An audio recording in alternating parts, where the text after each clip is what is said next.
Ferdinand Bertin. A medium from Havre evoked the spirit of an acquaintance and received this response: I want to communicate, but I cannot overcome the obstacle that exists between us, and am forced to let these other unhappy sufferers approach you. Then the following spontaneous communication was received. I'm in a horrible abyss. Help me. Oh my God. Who will rescue me from this abyss? Who will offer a merciful hand to the unfortunate spirit the sea has engulfed? Night is so dark that I'm afraid, surrounded by the roaring of the waves, and no friendly word to console and help me in this dire moment, this dark night. It is death in all its horrors, and I don't want to die. Oh my God. It is not the death yet to come. It is the death that has happened. I am forever separated from those dear to me. I see my body, and what I felt a little while ago is nothing but the memory of the terrible agony of separation. Take pity on me, you who are aware of my suffering. Pray for me, for I don't want to keep feeling anymore, as has been happening since that fatal night. But that is to be my punishment. I sense it. Pray for me, I beg of you. Oh, the sea, the cold. I'm going to be swallowed up. Help! Have mercy. Don't push me away. We can both save ourselves on this plank. Oh, I'm choking. The waves are going to toss me about, and my loved ones won't have the consolation of ever seeing me again. But no! I see that my body no longer will be tossed about the waves. My mother's prayers will be heard. My poor mother. If she could imagine that her son is as miserable as he really is, she would certainly pray more. But she believes that death has sanctified my past, and she weeps for me as a martyr, and not as an unhappy and punished creature. Oh, you who understand it, will you be without pity? No, you shall pray for me. Bertin. This name was completely unknown to the medium, who did not have even a vague memory of it. He supposed that the spirit was undoubtedly some unfortunate drowning victim who spontaneously manifested, as had happened in several other cases. He later found out that, in fact, the name was that of one of the victims of a large maritime disaster that had occurred in these waters on December 2nd, 1863.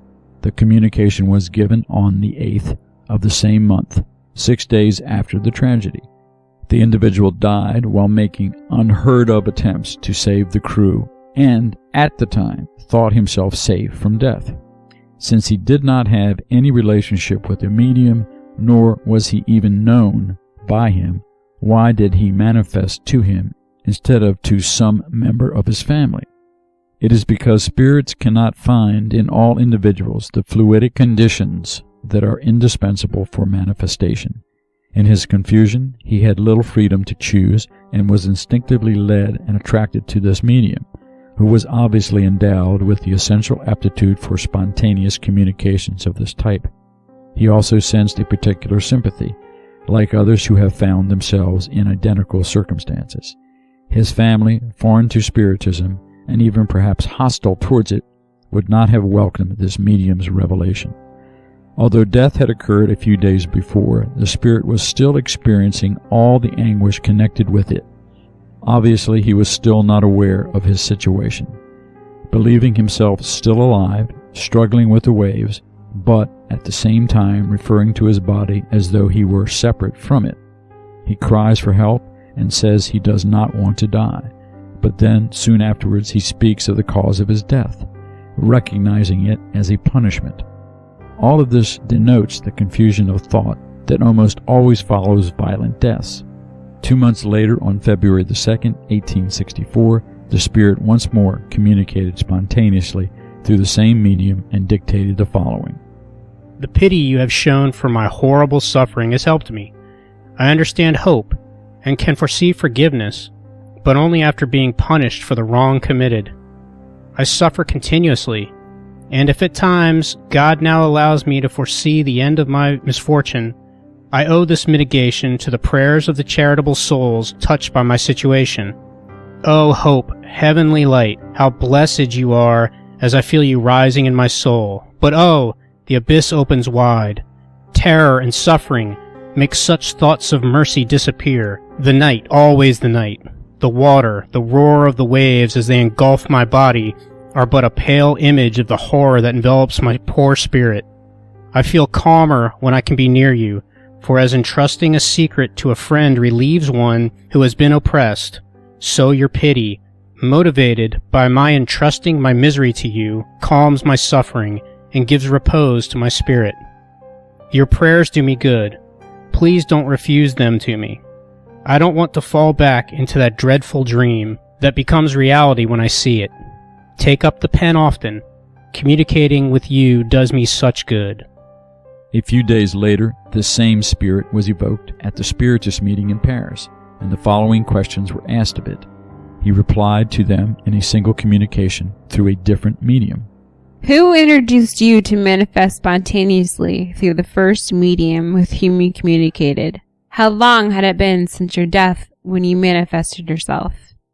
At that time you seemed to question whether you were dead or alive, but at the same time you experienced all the anguish of an awful death. Do you now understand your situation better? You affirmed that your death was an expiation. Can you provide us with a reason for it? This will provide instruction for us and will bring relief to you. But making a sincere confession, you will merit God's mercy, which you will ask for in our prayers. First of all, it seems impossible that a human creature can suffer so cruelly. God, how painful it is to find yourself constantly engulfed in waves of fury, to incessantly feel this torture, this glacial cold that presses on your stomach and grips it. But what good is it for you to concern yourselves with such a scene? Shouldn't I start by obeying the laws of gratitude, thanking all of you who have taken an interest in my torments? You asked if I manifested myself long after my death.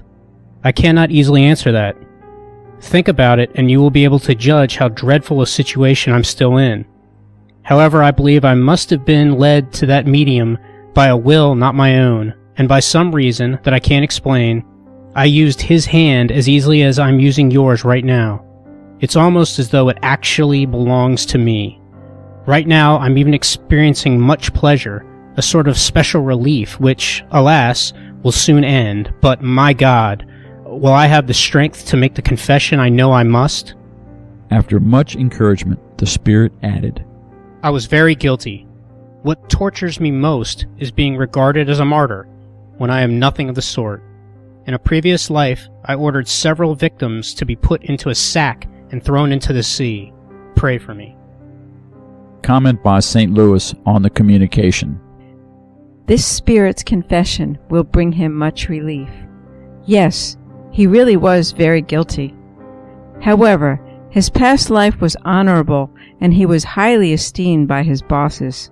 This circumstance was the fruit of repentance and the good resolution he had made before returning to the earth, where he desired to be as humane as he formerly was cruel.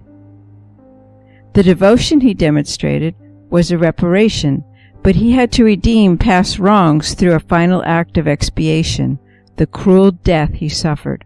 He wanted to purify himself by experiencing the torture he had inflicted on others. Notice that one idea hounds him, the regret in seeing that he is regarded as a martyr. Know that such humility will be taken into consideration. From that moment on, he departed the path of expiation to enter the path of rehabilitation, upon which your prayers can uphold him, making his steps firmer and more resolute.